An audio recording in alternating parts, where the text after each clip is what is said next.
I'm just getting a sign into the conference call. We have everyone on the bridge. Okay, I'm going to start now. Good morning or good afternoon, everyone, and hello and welcome to the webinar. My name is Desiree Milosevic, and I'm a senior public policy advisor at Affiliates, and I'm based out of Europe. So today we're going to be talking about the Internet of Things, and this will be a quick 30 to 35 minutes introduction to Internet of Things. And there will be plenty of time afterwards for questions and answers. So we will certainly cover most of your questions, and you can always contact me afterwards if we haven't answered all of them. So the theme today is the Internet of Things, and we're going to run through the definition of the term as Internet of Things, and also look at the people who have been involved in developing this concept. We're also going to look at some real-time examples and real-life examples, and try to assess how close are we to the commercial adoption of this concept, where are we today? Because as we know, there's a lot of hype, and we'll try to determine where on that curve we are. And certainly there are a lot of issues surrounding the Internet of Things, and cloud storage is one of the major factors there enabling the Internet of Things space to emerge. So lastly, we're going to look at some of the impact and what kind of impact could the Internet of Things have on Internet governance, and the issues such as security and privacy, and what are the approaches and what are the governance responses in terms of structure, as well as policies that are being formulated. We're going to see who's working on what.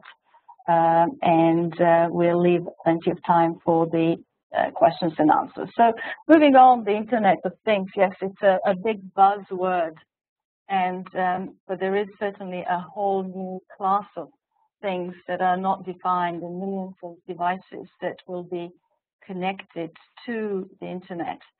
So perhaps the first thing to explain is that the Internet of Things is not a separate Internet to the one that we know, although it will encompass this whole new world of connections where objects will be sending data back to the network through the sensors, and we will be mediating this new social contract and looking at the way how it's going to have an impact on our lives as humans. But there are certainly, if you were to look online, there are many of the definitions of the Internet of Things. You can find on Wikipedia just 5, and which does say that it's a global infrastructure that links physical and virtual objects through the exploitation of data capture and communication capabilities. So you know that the word is real when it enters an Oxford dictionary, and the Internet of Things has finally made it to the Oxford Dictionary's website. And you can see the definition on the screen saying that it's a proposed development of the Internet in which everyday objects have network connectivity, allowing them to send and receive data. You will know that Silicon Republic has also ran and a column on that. So this has now hit a popular culture. The words such as selfie or phablet, between phone and a tablet, and digital detox and the Internet of Things are now part of the conversation. Briefly, we're going to look through the concept and how it evolved. Peter Cole was a professor at the University of Adelaide in this lovely green country in New Zealand, where they have a lot of sheep, and they had certain problems that they needed to resolve, and counting was quite a difficult problem. So he's one of the founder of the RFID, that stands for the radio frequency identifier, and who worked on the initial integrated silicon design. And but we have mainly heard about the term being coined in 1999 by Kevin Ashton, who in his RFID journal mentioned the Internet of Things. It would be worth mentioning that there are many conferences and many people that are watching closely this space, and certainly one of the outstanding critics and thinker is Rob von Kranenberg. You can find some of his papers online, and he critiques this new ambient technology and has new ideas how to deal with this new social contract that will be imposed on people. Jari Arko has a blog as well he runs, and I recommend maybe you can have a look at the paper Building the Internet of Things talk that he gave. He's currently the chair of the Internet, so quite involved in working on Internet protocols. So let's look at some real examples and try to put some context around this. How do we protect devices such as refrigerator connected to the Internet when we can't even protect, let's say, our computers today getting online and being hit by a virus? It raises the question whether this is just a first world problem, whether the Internet of Things, when you run out of milk or the date expires on your milk bottle, it will contact a supermarket via the Internet, will single out that you ran out of link. You'll look at your app and you will press the button and order some more fresh milk from Ocado or the likewise company that will be able to deliver that. As you can see, the consequences are of dealing with such amount of data could be quite overwhelming. So where is the Internet of Things today? Is it a hype? If you remember, the word cloud started appearing in some early 2000s. Everybody talked about the cloud. It's more or less a place where you host your web server and some of the services, and it's really hard to tell today where the Internet of Things is, because it's getting a lot of positive press. On the other hand, it's getting a lot of negative press as well. And we will try to see, moving on, where are we exactly in this cycle. Some of you might be familiar with the Gartner Graph. They use this graph successfully for many other technologies to determine whereabouts in the cycle are we. And if you look at the screen, you can see that the Internet of Things today has not actually reached this peak in terms of hype. We can have more hype. So the IT, the Gartner as a research firm has used this graph in many technologies, as I said. So productivity today is never as high as the peak of inflated expectations. Basically, what it means, there's no practical productivity to the extent how people talk about it and how high it will go. So I hope this red dot I can point on the screen here is where we're in the peak of inflated expectations. We can be actually here, but we're not there yet. So we're about there in the middle right now. And to really say that if we were to talk about the hype and then say why it isn't at a peak, we really have some real world examples of how they work and how it's being used. On the screen, you can see the first box is just a box that will control many of the appliances in your household, the smart house type of meter box that you can plug into your either a boiler or your heater, or even measuring the temperature of your house from afar. You can see also the heart rate monitor, and beneath the heart rate monitor, there's a next to it is a power plug controller. You can get access, so you can see how much electricity you're using in your house today. And then there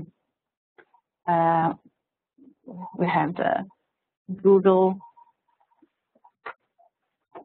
Glass as well, and the leaf smoke detector, the green one with a green circle, so that you can see if there is a fire alarm. You can monitor that as well on the net through any application, or depending how it's been installed.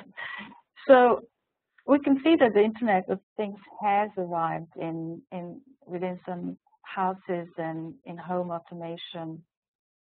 We have the garden watering example, how you can monitor your plants online and how you can water them remotely. But there's also a lack of standards. So there isn't a unified protocol, such something like a web API standard that all of these devices would use in order to facilitate uptake of them. The data from all of these devices is being uploaded to the cloud, and the status of it should be available from anywhere and control available from anywhere, but it does not mean that all this data has to be out there in the open, and that majority of the Internet of Things networks are actually part of private networks, like behind firewalls and behind passwords that you can access. Still, it will generate a lot of data. We're going to run through some of the examples because some of you may already be familiar with them, like the heart rate monitor and the exercise, which gives a lot of data about your physical health. There are a lot of issues being raised in terms of who can access this data, especially insurance companies, and what risk are we being exposed to by giving too much data about ourselves. There is a lot to think about the security issues, specific health related, and the data I mentioned, but also potentially some additional arbitrary data that gets uploaded when in the cloud that you may not be aware of reading a small print. And finally, I think it's also interesting that the Peacemakers story has made it into the press. Some of you might be familiar with that story, and the story was that if you watch the Homeland TV show, there was in 2012, it was firstly mentioned, there was a story about hacking pacemakers. And then in 2003, you can see that Dick Cheney's pacemaker has all the radio elements removed from it, just in case. In 2013, a hacker was about to give a public presentation and to reveal how to remotely kill pacemaker patients. However, still no story because the hacker has been found dead, and there's no story from the police 4 months later. We're going to look now at some of the elements of the Internet of Things and identifiers that and sensors that are run to allow the objects to send data back to the network. The first one is the one that I mentioned, the radio frequency ID, which is just like a small, thin electronic tag attached to the items that enables a network to track that. And it's great for clothes and pets and box shipping and tracking and most of the sheep and cow and cattle have most of them implanted. I think in the UK, pets have RFID chips as well, and in many other places. I mentioned here the universal product code, which you are mostly familiar as the UPC code. And you have seen those when you go to a supermarket and when the cashier or yourself do the checkout scanning of the product. That's just the way how nearly all products have them. So the idea was to have an electronic version of that barcode, which is called the Electronic Product Code, or the EPC, which is a unique identifier for every physical object anywhere in the world. And that is the basis of the namespace. In the little used by the Internet of Things, so in the little red I think number, you can read and you can have a look. What does the EPC label look like? You can see URN and double colon EPC, colon ID, colon SGLN, and then the long number. It's just the presentation of the electronic product code. Let's see now how close are we to the implementation and forming of the mega markets for the Internet of Things. If you are to believe all the reports that IDC has published in 2012, you can see that the Internet of Things will be generating gigabytes or trillions of gigabytes by 2020, and it will have about billions of data connected to the Internet. And by that we're very fast and approaching the world where everything around us is potentially intelligent, meaning the fact that the Internet of Things is not only real and tangible, but will likely dwarf the amount of information we produce and consume as individuals. So the amount of data we'll be generating is overwhelming. That brings us to the questions of who controls the data and who owns the data, who has access to it, and what are the standards, how this data is being published, kept, and what regulations do we have to address all these issues. Well, certainly what, in my opinion, we have seen so far is the inability of current institutions to deal with a lot of things digital. And once we get the Internet of Things, so there's additional data run either over open, public, or the private network run, it will really change the nature of power. It will mean that the extreme of data generated through the combination of physical objects being connected as well as machines to machines, will really escalate the issue of control of the data. There will be a lot of vertical integration because of the companies that will be building structures to maintain and run IoT services, and the ownership of that data is currently ill-defined. We will look at the money that is being spent. It's certainly, if you look at the IoT industry by even 2015, Beijing in China plans to invest 5 billion yuan, which is around $800 million in the Internet of Things industry. And the Ministry of Information and Technology estimates that China's Internet of Things market will hit 500 billion or around 80.3 billion by 2015, and about 166 billion US dollars by 2020. So we are witnessing the emergence of mega markets.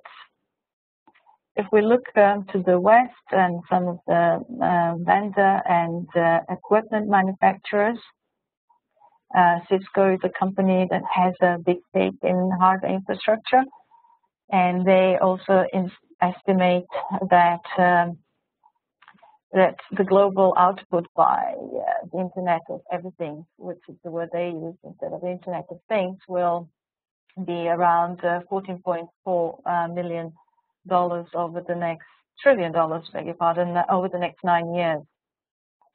And this industrial internet will boost global GDP by some $15.3 million in 2030. So what are some of the governance structures and governance responses that we are seeing in order to address regulation and question whether there should be a new structure addressing the Internet of Things? If we look at the European Union, we can find out some institutions such as, and a lot of work.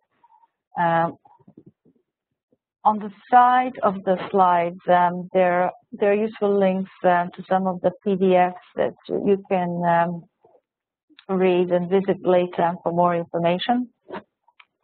So if we look at the EU, as I mentioned, CORDIS is an action plan for the European Union to introduce the governance base on the Internet of Things, and we have Gartner Graph as well, the coordination and support action, global RFID related to standardization. If we look across the pond to North America, there was recently Federal Trade Commission organized a workshop in November, that was last month, to explore consumer privacy and security issues that are posed by this growing connectivity of devices.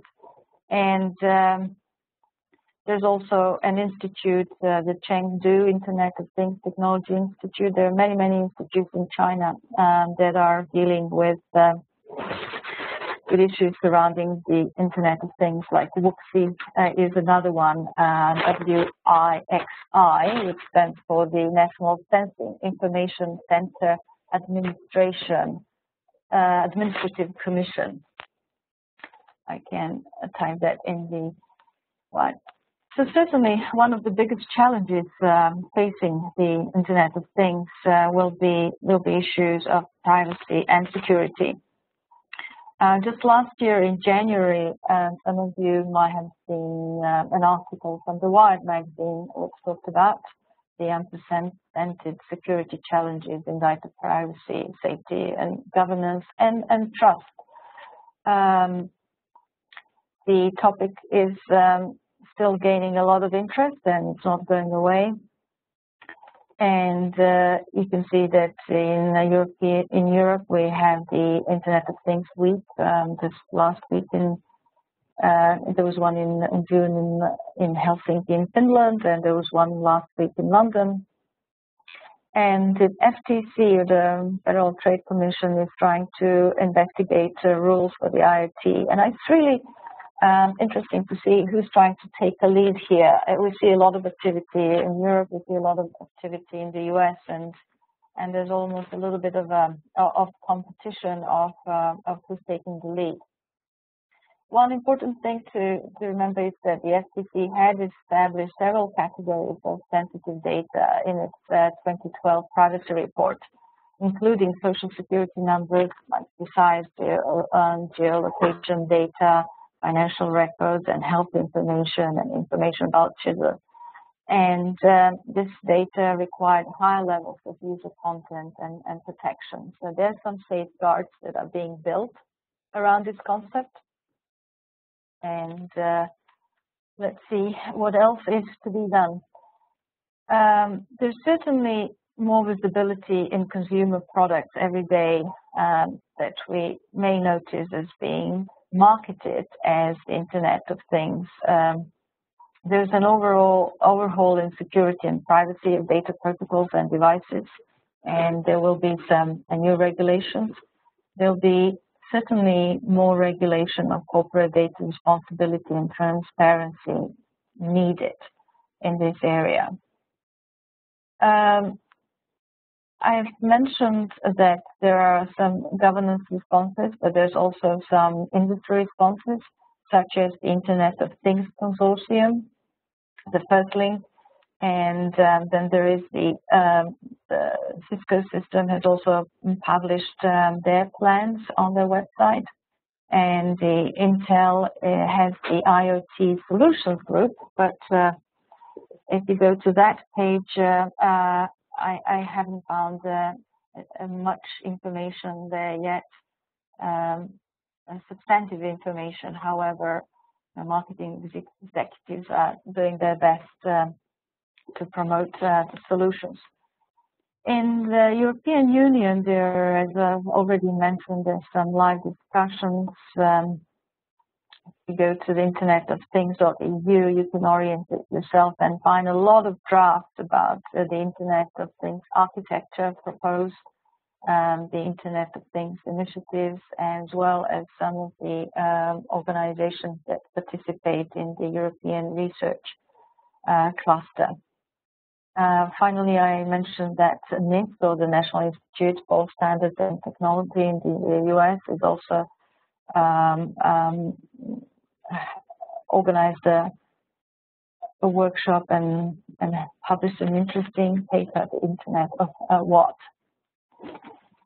So I think in summary, we have looked at some real life examples, but when I think about a good message to send to seasoned or young or students or policymakers today, in terms of making sure that we have good institutions to address many of the challenges facing the Internet of Things, that could handle all these new devices coming up from different private actors, and to have this new good regulation in these so uncharted territories.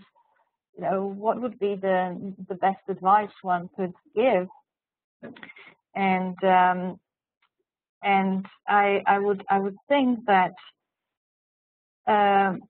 one of the things that is clear to me, at least, is that we need to stay in touch with engineers, and we need to understand that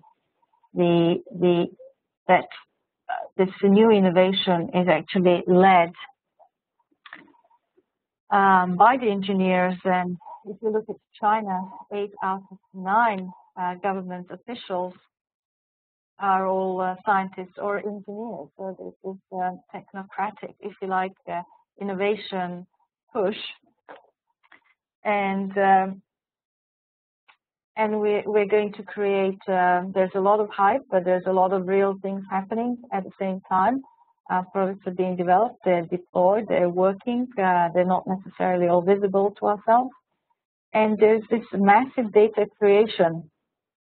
The question whether we'll have an interoperable and mobile and unique way of looking up the Internet of Things online is another question. And I think one would have to go much deeper into explaining the current infrastructure and architecture that's behind some of the implementation, and talk a little bit more about the actors of the companies that run the EPC database, like VeriSign, and whether that would be accepted by other players. But we are certainly seeing an early dawn of regulatory oversight with all the institutions and that are being established, or that have been established in Europe, and the agencies that have been established, and administrative commissions that are established, for example, in the People's Republic of China, and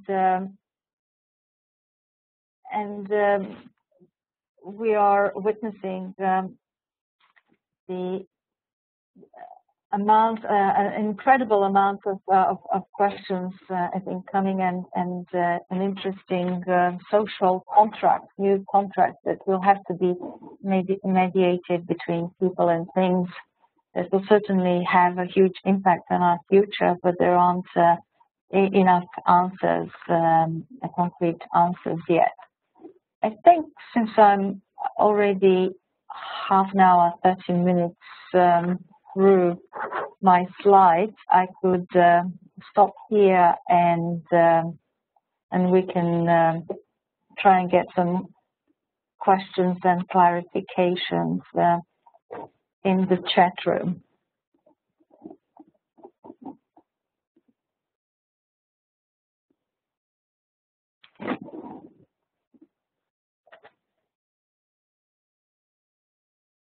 So I can read out the questions. Regarding the protection of data, there are many risks associated with the use of these data, and what types of data may be public and which private. Still, there is no viable legal proposal to scale that protects the data from inappropriate use.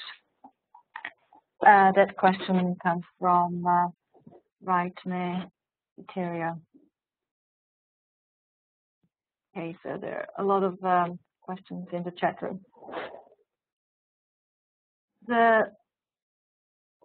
So the question about the first one being the protection of data and the risk associated.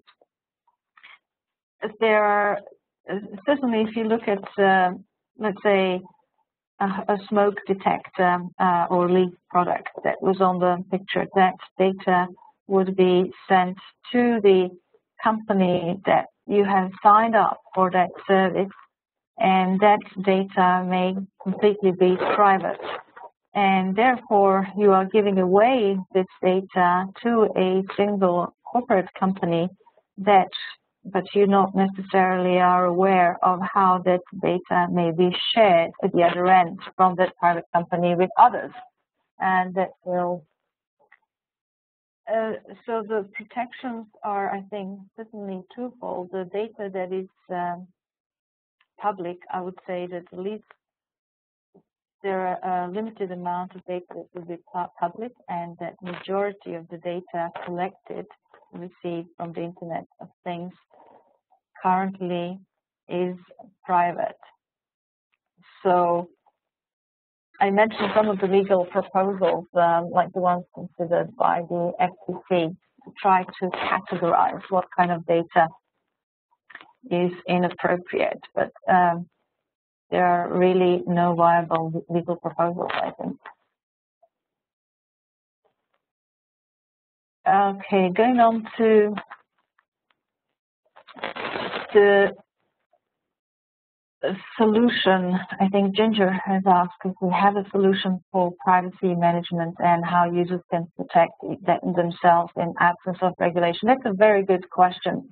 A lot of people are looking at this vertical integration that I've been talking about, that in order to be able to control your data, you need to be in control of the device as well as know exactly what secure connection is making to the other end of the network where the data is being uploaded or shared at the other end. So certainly some of the solution would be a review of looking of all of the processes that take place when the device gives out data, including the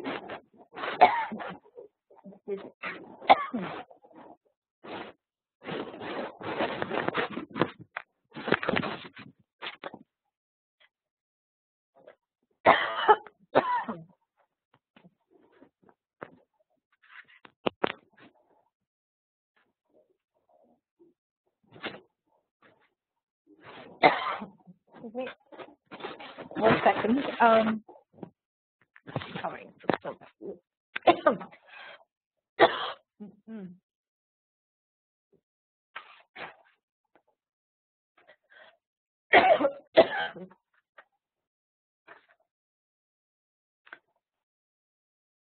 Right.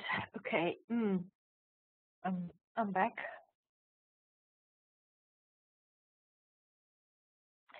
Yeah, I try to give some examples that some of the solutions for privacy management will certainly be in control of the data, be in control of the device, as well as the application, and knowing what is being transmitted.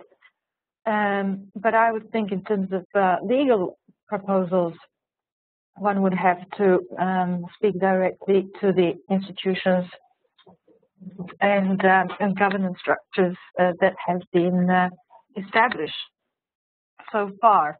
Even if you look at what has been done in terms of, let's say, passports or e-governance services that are provided by governments to their citizens, I think there's a small number of these services that are being provided, and even with those that are currently in use, the legal framework around the privacy of the data is known if you know who you're contracting with. So if you're contracted or if you're getting that service from, it's a public service, certainly there are huge privacy precautions.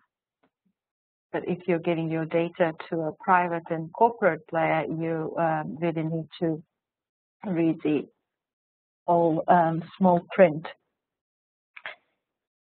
In moving on, I think the default on applications and devices is always open, and which is both an awareness and responsibility issue as well as a regulatory one.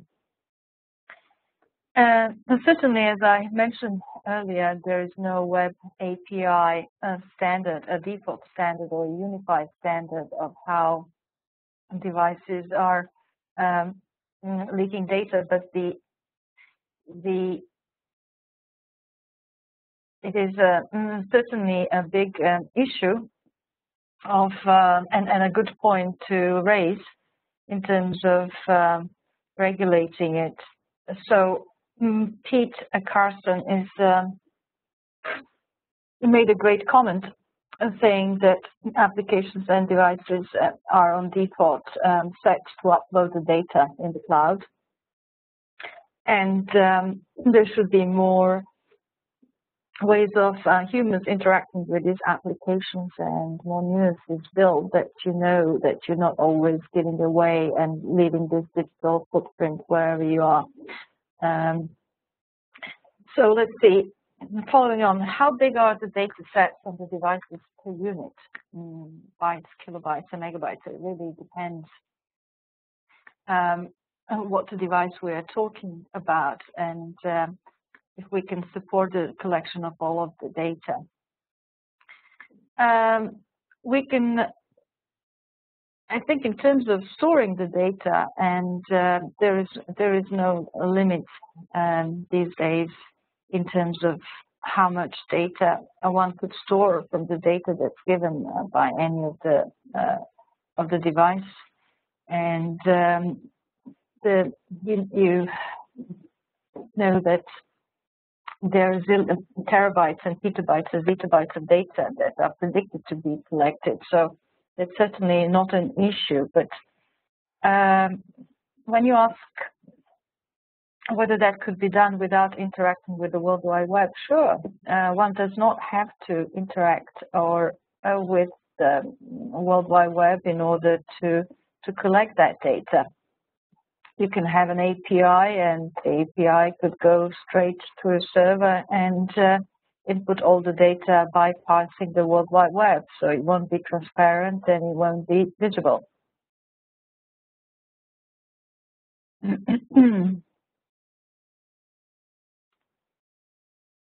So the following question is how to integrate the principles of privacy by design and privacy by default from Santosh. Is there a place to start with? Here's a question. Certainly, I think the crux of the Internet of Things security and privacy issues that have to be dealt with is really trying to get this wholesome picture of the user being in charge of the data. But when we are immersed, if you like, in this millions of devices giving out data, how can we ensure that we are actually in charge of the data that is being mediated through any of device, and making sure that none of the device is leaking any additional data that we have not asked them to do. So the privacy by design is something that is not a given, and we should get to a stage where there is privacy by default. I think different services and different services from different providers will have set different levels of privacy. If you think about clothes you buy in a supermarket and you walk away with your RFID tag and somebody has a reader, someone will always be able to read the tag or see that you're wearing a real Louis Vuitton bag as opposed to a fake one. And there are ways of dealing with that by cutting off an RFID tag when you leave the store. But in terms of metering how much gas you have spent in your smart house that day, and whether that data is collected only by the energy distributors and providers and not shared with anyone else, we cannot tell. Like we were not able to tell what is done with the data with some of the providers, email providers, we use on a daily basis with the recent Snowden revelation. So there is definitely an ever-emerging and pressing issue to review how the privacy by design could be implemented in many of IoT appliances. We have another question from Noah. Thank you. Fatih, should the Internet of Things be called the Cloud of Things, and which is more dangerous? Is there a difference in the first place? So the problem with the definition of the Internet of Things is when you name something, you almost decide what it is, and people have rushed to name it the Internet of Things. There's a really good speech given by Bruce Sterling about the definition of Internet of Things. You can Google it later on, and his rant about that definition. But the Cloud of Things is your suggestion, and which one is more dangerous? I would say they are both equally dangerous. I'm not quite certain what you think about it. Cloud of Things, but we're currently less and less storing data locally. All our data that we use is being stored elsewhere. And there are various reasons for that, and the way how the industry is set up to do that, and processing time of some of the data, and some of it is really complex. But I don't see a difference, I think, between the Cloud of Things or the Internet of Things. They are networks that are at some point connected through the Internet. So as I said, there will be private parts as well as there would be some that will decide to share their data openly so that other people can reuse it.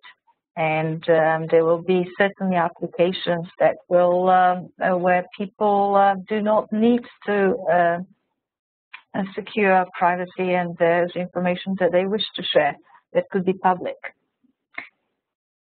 When the following question asking if there is an authoritative source for privacy impact assessment procedure for IoT, I think that's an excellent idea.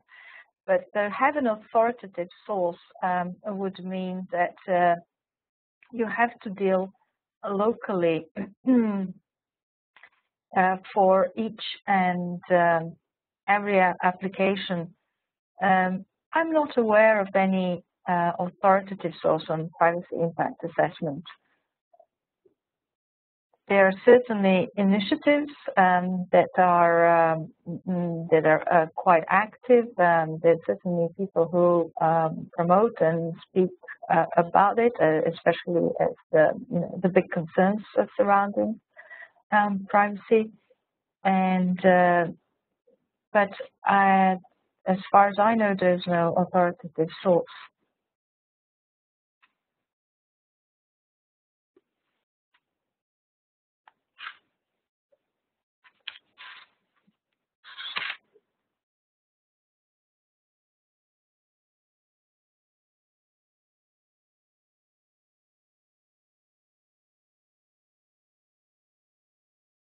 Okay, Santosh, I think that's answered your question. Let's see if we have a few more. We still have 9 minutes to the hour.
Okay, we have lost an audio for a second. 1 second. The mute. Okay. Okay.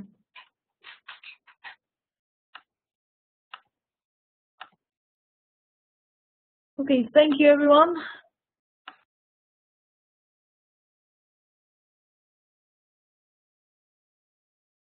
Hear me now. I think I have seen some more questions in the chat room. Just trying to access it now. Right. So we got a question, 2 more questions. So great.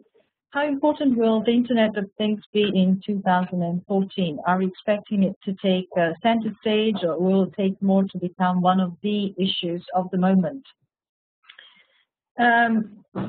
It's hard to make any predictions about the future, and although 2014 is here, I do think that the Internet of Things has been a topic for a long time at the InternetGovernance Forum throughout the years, and there is a dynamic coalition, and it's been set up as well.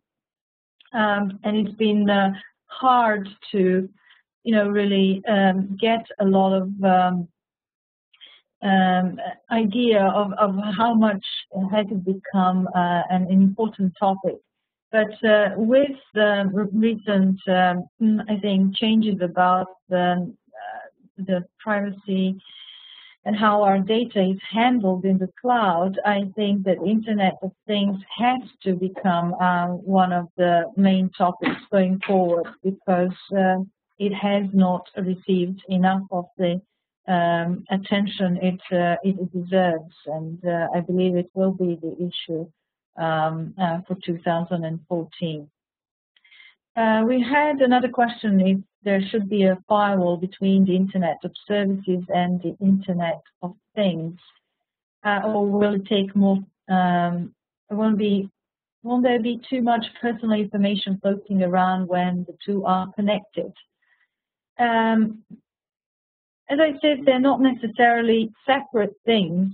You can have Internet of Things on your private networks at home, consisting just of 5 appliances talking to each other. And if you don't send any of the data outside to what you call the Internet of Services, then you keep that data locally, and you can measure it for your own pleasure. However, in order to receive services outside of your network, you will have to exchange and push some data out.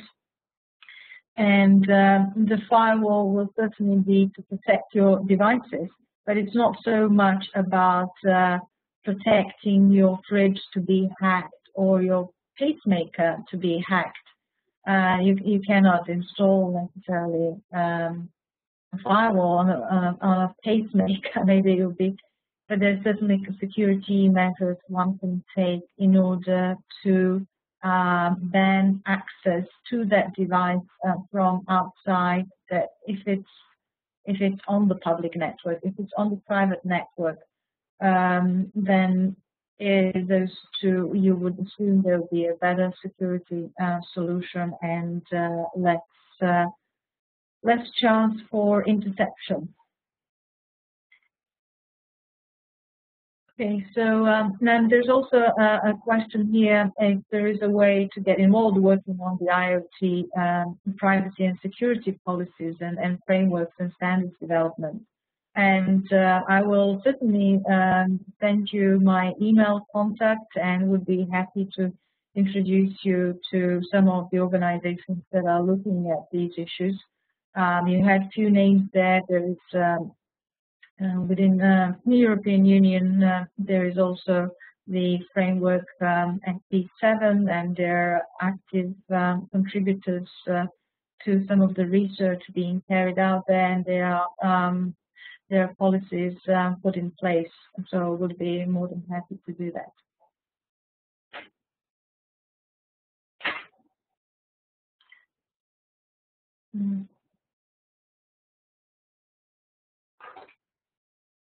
You're welcome.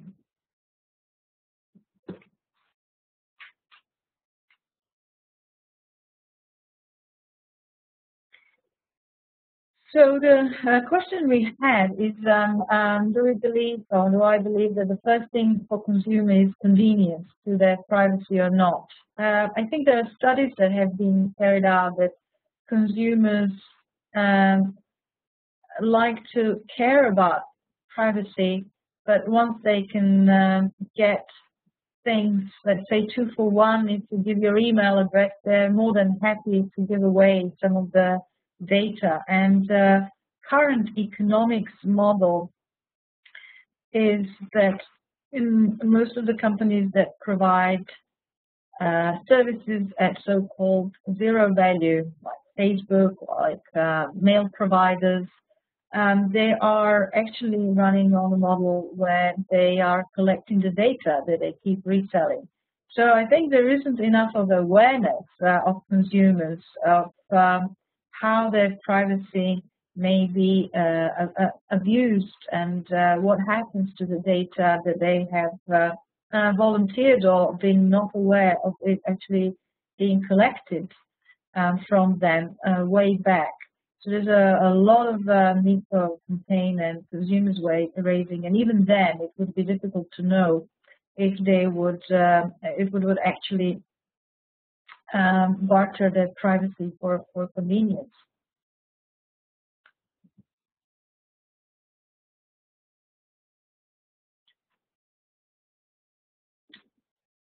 Okay, so it's I've been told that it's that we have come to the end of our webinar. I'd like to thank you all so much for all your questions. I hope I was able to answer some of them, and I'm happy to do that over email as well. And thank you for joining me. Bye-bye.